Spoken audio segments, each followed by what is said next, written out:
찾아야 됩니다. 우리 구원의 그러한 어떤 대상이 이제 좀 더 명확하게 되어지는 거죠. 바로 내가 스스로 구원받을 수 없고, 그리고 다른 어떤 피조물로도 구원받을 수 없다. 그렇다면 과연 난 어떻게 구원받을 수 있겠는가? 바로 그 구원의 길이, 그렇다면 바로 그 하나님이 바로 나의 구원자, 나를 구원해 주셔야 된다. 그런데 또한 내 자신의 그러한 죄의 짐은 바로 인간만이 대신 짊어질 수 있기 때문에 참 하나님이시지만 또한 동시에 인간이신 바로 그 그리스도 메시아, 어떤 그 분이, 그 구원의 길이 제시되어야 된다 라고 이야기하면서 바로 예수 그리스도에 대해서 다루고 있는 것입니다. 그래서 이제는 또 하나님 아버지에 대해서 우리가 생각해 보았고, 그 아들 예수 그리스도에 대하여서 우리가 또 다루어 보았습니다. 제29문은 왜 하나님의 아들을 예수 곧 구주라고 부르게 됩니까? 라는 질문에 대해서는 그가 우리를 우리의 죄에서 구원하시고 어떤 다른 이에게서는 그 어떤 축복된 것도 찾거나 발견할 수 없기 때문입니다.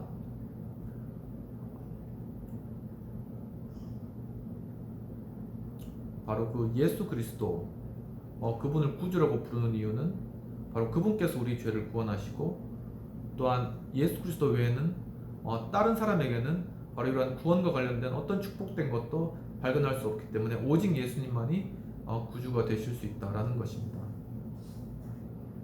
제30문에 거룩한 성자들에게서나 자기 자신이나 혹은 그 어떤 다른 곳에서 축복과 구원을 찾는 자들도 예수를 유일한 구주이심을 믿는 것이라 할 수 있습니까? 아닙니다.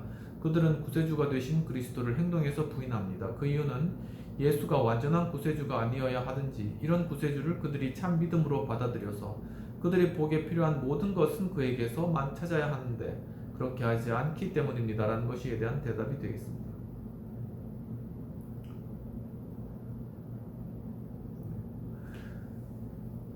이제 예수님도 찾고, 그리고 또 다른 곳에서도 다른 사람에게서도 구원을 찾는 거죠. 이렇게 여러 선택상을 두고 이제 여기 안 되면 저기 하겠다, 이제 이렇게 생각을 할 수도 있을 것 같습니다. 근데 그것은 결코 예수님만을 붙드는 것이 아니라 그것은 결국 예수님을 믿지 않는 것이다 라는 것이 이에 대한 내용이 되겠습니다. 그래서 제31문에 왜 그리스도를 그를 기름 부으신 받은 자라고 부르게 됩니까? 라는 것에 대한 대답으로, 왜냐하면 그는 하나님 아버지로부터 사명을 받고 성령께서 기름 부으심, 인치심을 받아서 우리의 구원에 관한 하나님의 숨겨진 경륜과 뜻을 완전하게 우리에게 나타내시는 우리의 대선지자여 선생이 되시기 때문입니다. 또한 그는 그의 몸으로 단 한 번의 희생제물이 되심으로써 우리에게 구원이 이루어지게 하시고 하나님 앞에서 항상 대신 기도하시는 우리의 유일한 대제사장이 되시기 때문입니다. 나아가 그의 영과 말씀으로써 우리를 다스리시고 얻어진 구원을 보호하시며 보존하시는 우리의 영원한 왕이 되시기 때문입니다. 라는 것에 대한 대답이 되겠습니다. 제32번 당신은 왜 그리스도인이라 불려지게 되는지요? 라는 것에 대한 대답으로는, 왜냐하면 나는 그의 이름을 고백하며 나를 그에게 산제물로 드리고 이 세상 생활에서 자유로운 양심으로서 죄와 사탄에 대항하며 그런 후에 영원 가운데 모든 피조물을 위해 그와 함께 다스리게 되도록 믿음을 통하여 그리스도의 한 지체로서 그의 기름 부으심에 참여하기 때문입니다. 그리스도가 바로 기름 부음 받은 자라는 거죠. 왕이요 선지자요 제사장으로 바로 기름을 부으신 그러한 메시아, 그분이 바로 그리스도라는 것인데, 바로 우리가 신앙 고백할 때 예수 그리스도를 믿사오며, 그러니까 예수 그리스도께서 바로 그분이시고, 또한 우리도 그리스도인이라고 불려진 이유가 예수 그리스도와 연합함으로 이러한 예수님과 같이 동일하게 바로 그러한 존재가 된다라는 것입니다. 그래서 제13주일로 넘어와서 하나님의 독생자 그리스도 주에 대해서 우리가 다루었고요. 제33문에 우리가 모두 하나님의 자녀들인데 왜 그 예수를 하나님의 독생하신 아들이라고 부릅니까? 라는 그러한 질문을 해보았습니다. 대답은, 왜냐하면 그리스도가 홀로 하나님의 영원한 본래의 아들이시기 때문이며 우리는 그로 말미암아 은혜를 따라 하나님의 자녀들로 받아들여졌기 때문입니다. 라는 것에 대한 대답이 되겠습니다. 제 33문은 왜 당신은 그 예수를 우리의 주님이라고 부립니까? 라는 것에 대한 대답으로, 왜냐하면 그는 우리 몸과 영혼을 죄와 사탄의 모든 지배로부터 금과 은으로 사서 구원시킨 것이 아니라 그의 보배로운 피로써 자기의 것으로 사주시고 우리를 구원시켜 주셨기 때문입니다. 그러니까 지금 예수 그리스도의 명칭에 대해서 지금 다루고 있는 것입니다. 바로 하나님의 독생자다, 예수 그리스도께서. 그 이유는 바로 영원한 본래의 아들이시기 때문이라고 설명을 하고 있죠. 그리고 또 주님이라고 우리가 또 부르는데, 그 이유는 바로 우리를 구원시켜 주신 그러한 주인 되셨기 때문에, 자신의 피로써 우리를 대속해 주셨기 때문에 그렇게 부른다라는 것입니다. 그리고 바로 그러한 예수 그리스도의 그러한 출생에 관하여서 제35문은 그가 성령으로 잉태되고 동정녀 마리아에게서 태어났다고 하는 것은 무엇을 뜻합니까? 라는 질문에 대해서, 참되고 영원하신 하나님으로 계시는 영원한 하나님의 아들이 동정녀 마리아의 살과 피로부터 참 인간의 본성을 성령의 작용을 통하여 받아 참된 다윗의 자손이 되셔서 그 형제들과 동일하게 되셨을 때 죄는 없으십니다. 그렇죠. 바로 우리 앞에서 다루었듯이 우리 구원자 메시아가 되시기 위해서는 바로 영원한 하나님이셔야만 되고 언제나 능력을 가지신 분이시죠. 그 다음에 동일하게 우리의 죄를 대신 짊어질 인간이 되어야 된다는 것입니다. 그런데 그렇다면 과연 어떻게 하나님이 또한 우리와 같은 인간이 될 수가 있는가라는 것에 대한 바로 질문으로, 거기에 대한 답으로 바로 동정녀 탄생을 들고 있습니다.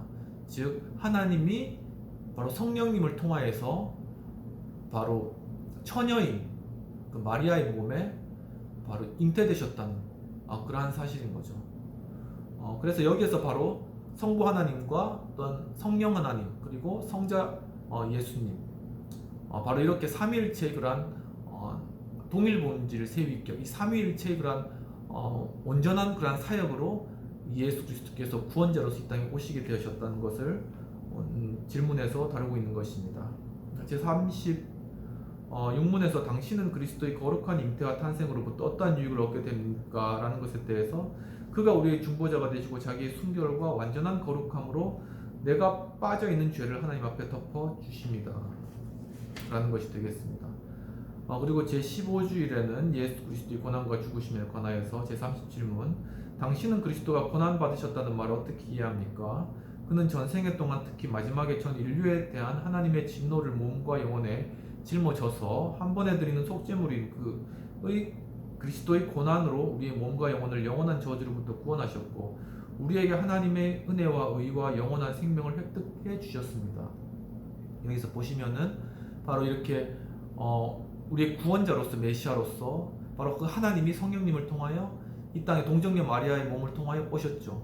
바로 그 예수님이 이제는 우리와 동일하게 되셨는데, 그렇다면 과연 그분이 어떻게 우리의 죄를 대속하시고 바로 우리의 죄를 속량하시고 우리를 깨끗하게 해주신 바로 그러한 길을, 그러한 프로세스, 바로 그러한 절차를 어떻게 이루시는가에 대해서 설명하고 있는 내용입니다. 근데 거기서 중요한 그러한 것이 바로 우리를 대신해서 형벌을 받으셨다, 우리를 대신해서 고난을 받으셨다, 그리고 그 고난의 최고의 정점이 바로 십자가였다라는 것에 대해서, 바로 그러한 우리 죄의 대속에 관한 그러한 비밀에 관해서 제15주일에 다루고 있는 것입니다. 제38문에 그는 심판자 본디오 빌라도 아래서 왜 고난을 받으셨습니까?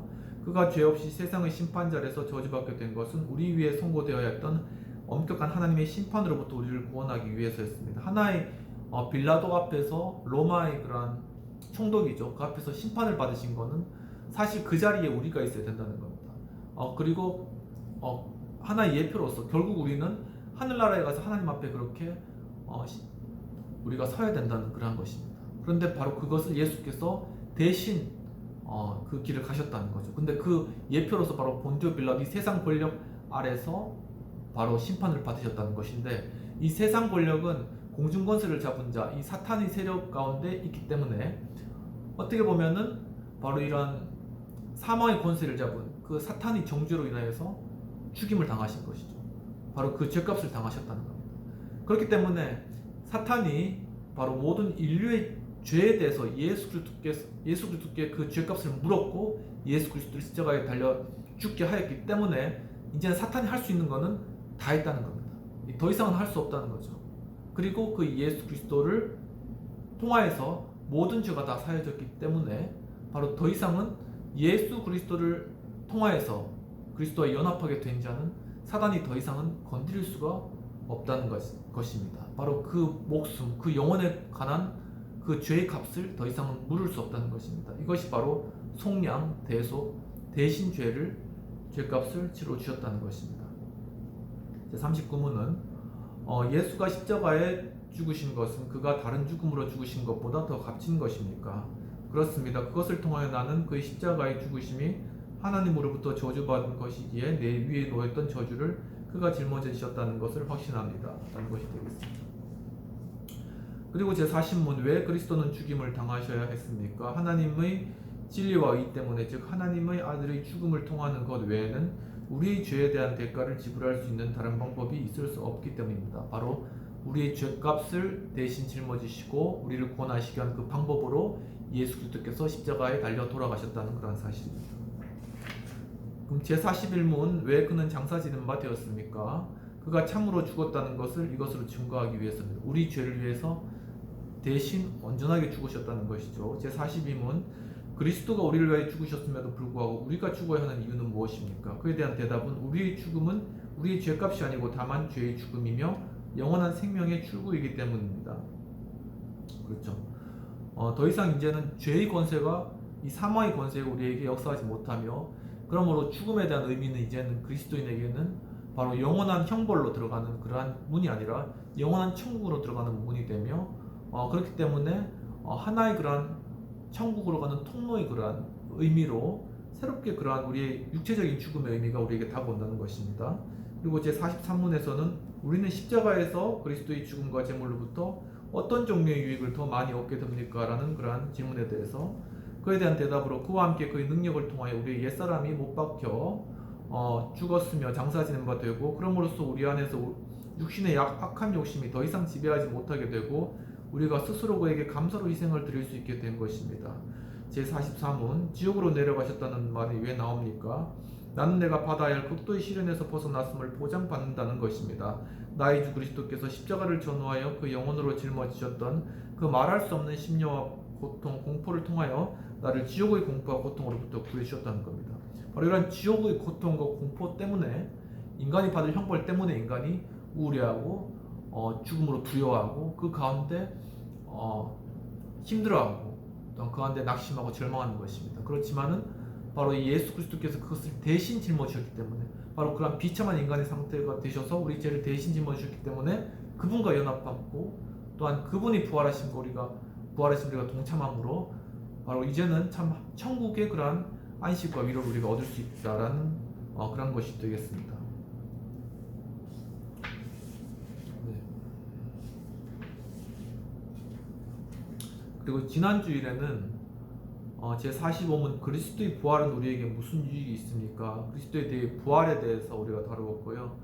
그에 대한 대답으로 첫째로 그는 자신의 부활을 통하여 사망의 권세를 이기셔서 우리로 하여금 그가 우리에게 그의 죽음을 통하여 획득해 주신 의에 참여할 수 있게 해 주셨으며, 둘째로 우리도 지금 그의 능력을 통하여 새 생명으로 부활되었고, 셋째로 우리의 축복이 그리스도의 부활의 확실한 보증입니다.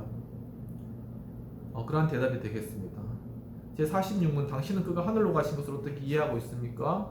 그에 대한 대답은 그리스도는 땅 위에서 그의 제자들의 목격하에 하늘로 올라가셨으며 그가 산자와 죽은 자를 심판으로 오실 때까지는 거기 계실 것입니다.